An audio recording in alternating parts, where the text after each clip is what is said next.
aquí en La Clave y comenzamos con nuestra primera entrevista. Hemos invitado a la asambleísta por Izquierda Democrática, Johanna Moreira, para conversar en primera instancia sobre la comparecencia de la ministra Alexandra Vela sobre los hechos ocurridos el 8 de marzo, pero la coyuntura también nos va a llevar a hablar de otra cosa y es el veto presidencial al proyecto de ley de aborto por violación. Saludamos a Johanna. Buenos días. ¿Cómo está, Johanna?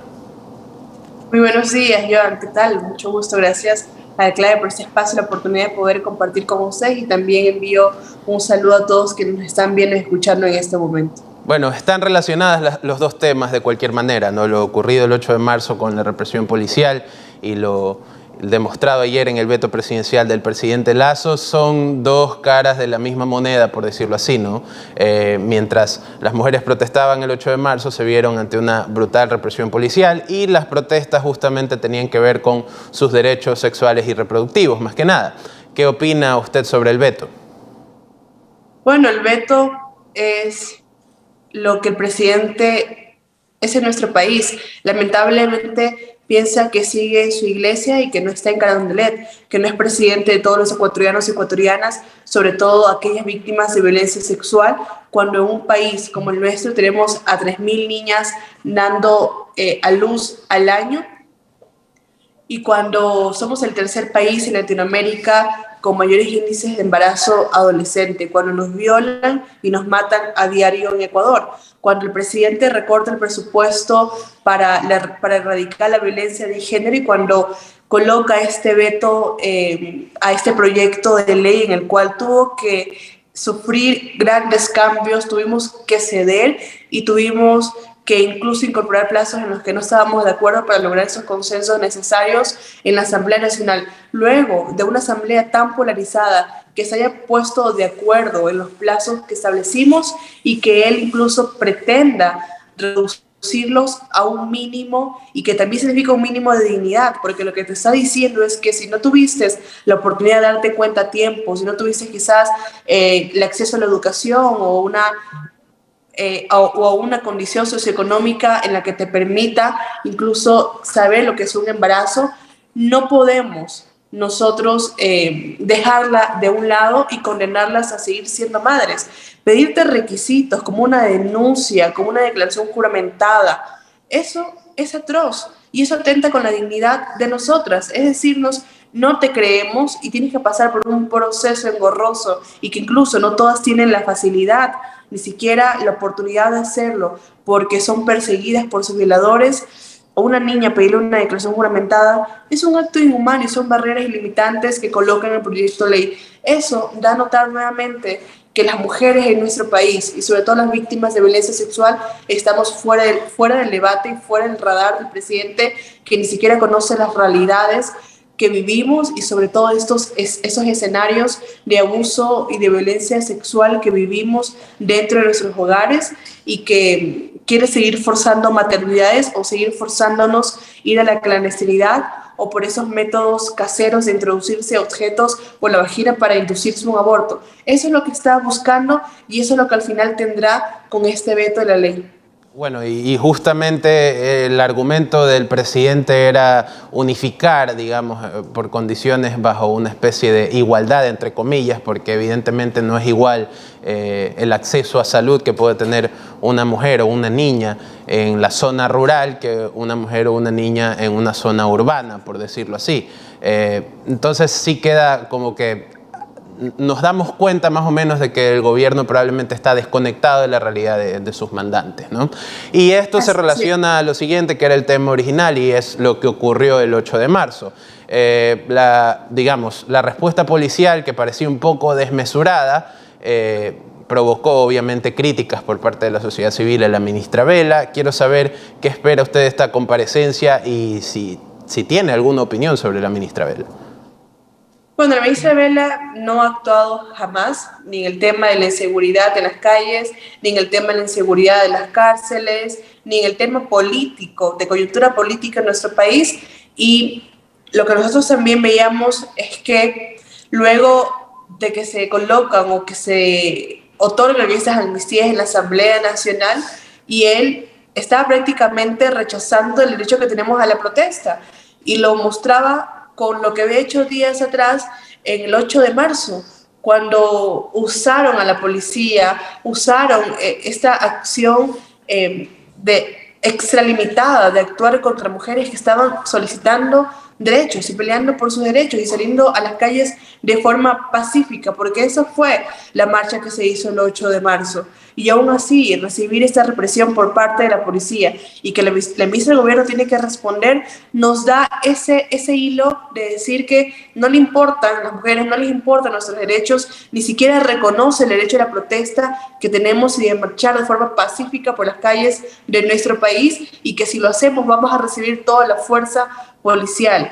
Esta comparecencia ha sido solicitada por mi compañera Verónica Carrillo de la Izquierda Democrática, quien ha sido una representante y luchadora por los derechos de las mujeres, y vamos a estar junto a ella respaldándola y obviamente exigiendo también aquellas respuestas que debe dar la ministra Vela.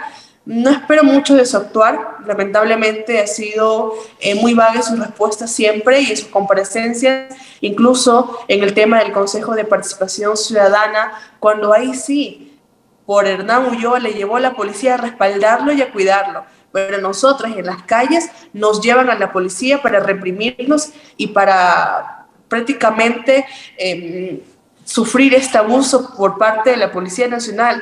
Ahí vemos las prioridades y la atención que le da este gobierno y la distinción que hace. Eso sí, Hernán huyó a la policía para protegerlo cuando se apoderaba de la presidencia del Consejo de Participación Ciudadana, pero nosotras en las calles nos reprimen y usan toda la fuerza en contra de nosotras. Ahora, hablar desde el privilegio que tiene, pensando de que todos vivimos la misma realidad, es una muestra de que el presidente Guillermo Lasso jamás ha hecho territorio y que no conoce ni siquiera quiénes son sus mandantes. Acaba de mencionar lo de Hernán Ulloa y el Consejo de Participación Ciudadana, que es un caso bastante sui generis, por decirlo menos. Lo que quiero preguntarle después de haberle escuchado es que si usted piensa que el Ministerio de Gobierno está utilizando a la policía para fines políticos. Totalmente. Lo hizo con el Consejo de Participación Ciudadana, lo hizo contra las mujeres el 8 de marzo, y si no ponemos límites incluso a esta potestad que tienen ellos, el día de mañana van a lanzarnos a la policía cuando les venga en gana, incluso no van a tener que responder acerca de estos actos violentos que ellos ejercieron sobre nosotras. Y esa también creo que va a ser uno de los cuestionamientos que va a recibir la ministra Vela en la Comisión de Justicia cuando ella llegue a dar explicaciones. Y es que no podemos permitir que se nos arrincone y que incluso se nos quite nuestra oportunidad de salir a marchar como se lo ha hecho todos los 8 de marzo, como se lo hace a nivel mundial. Y estos atropellos incluso pueden seguir aumentando, y esa es cuestión de nosotros de proteger, y por lo menos proteger a las mujeres en las marchas que realicen, ya que el Estado las tiene en total indefensión cuando a través incluso del presupuesto general recorta presupuestos para erradicar la violencia de género. Ese es el gobierno que tenemos, y es el gobierno que incluso en campaña tuvo un discurso que pretendía acercarse al feminismo, que pretendía acercarse a las mujeres, niñas y adolescentes y darle todo su apoyo y respaldo. Hoy demuestra que ese sector es otro sector más de los defraudados, que en campaña manifestaba algo y hoy actualmente cuando es presidente simplemente nos da la espalda, nos manda a la policía y nos echa el gas lacrimógeno. Muchos grupos feministas han llamado esto instrumentalización del feminismo por parte de Guillermo Lasso. Quiero preguntarle sobre eso, ¿no? La secretaria de Derechos Humanos, Bernarda Ordóñez, se presentó como una feminista cuando fue puesta en el cargo. ¿Tiene usted alguna opinión sobre el actuar de ella, tomando en cuenta lo que ha ocurrido no solo en el 8 de marzo, sino con el veto presidencial y demás? Bueno, yo no puedo juzgar el trabajo de Bernarda. Incluso entiendo la posición en la que se encuentra. Muchas de nosotras nos ha tocado luchar desde el interno, incluso de nuestros partidos políticos y fuera con otras organizaciones, pero aquí una condición de hacer el trabajo como eres tú y lo que tú buscas. Esperemos que Bernarda no tenga represiones luego del gobierno y que entienda que tiene que dejarla hacer su trabajo. Sin embargo, sí esperábamos actuar mucho más fuerte de Bernarda en contra de lo que se hizo el 8 de marzo hacia nosotras, hacia las mujeres que estuvieron marchando. Sin embargo, creo que también es momento de tomar decisiones. A todas nosotros lastimosamente nos toca hacerlo, y dentro de un gobierno en el que no entiende y en lo que esperemos que por lo menos la dejen trabajar libremente y con recursos para que pueda hacer un cambio. Pero al final creo que es Bernarda la única que puede responder acerca de sus actuaciones y si recibe cuestionamientos de la sociedad civil o de las organizaciones. Pero sí se espera un poquito más de actuar de ella como secretaria de Derechos Humanos, pero también entiendo la posición en la que se encuentra un gobierno en el que lamentablemente es un gobierno machista, en la que jamás nos van a regresar a ver a nosotras, y creo que ahí va a ser también un momento en el que ella va a tener que tomar decisiones acerca de su cargo y el rol que está cumpliendo dentro de él. Bueno, para hablar un poco sobre el tema legislativo, también quiero preguntarle su opinión sobre la tan cacareada muerte cruzada, que uno no sabe si va a ocurrir o no. ¿Tiene alguna posición al respecto, Johanna? Bueno, la muerte cruzada es una herramienta constitucional que tiene tanto la Asamblea Nacional como el presidente Guillermo Lasso.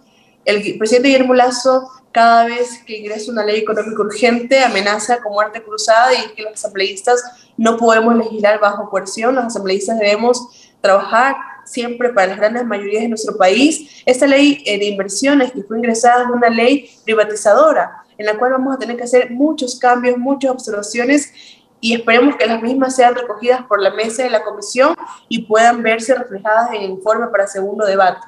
Lo vamos a hacer. Así el presidente Guillermo Lasso pretenda amenazar con muerte cruzada, creo que el único que perdería sería nuestro país por la desestabilización que se puede dar, y sobre todo el gobierno, porque dudo mucho que un gobierno que ha incumplido con sus promesas pueda volver a tener la oportunidad de sentarse en Carondelet y ocupar Carondelet. Nosotros, en cambio, como asambleístas, tenemos la oportunidad de volver a reelegirnos. Si el pueblo ecuatoriano piensa que hemos hecho un buen trabajo, nos va a dar el voto y la oportunidad, o si no, no lo va a hacer. Pero la muerte cruzada no cambia absolutamente nada.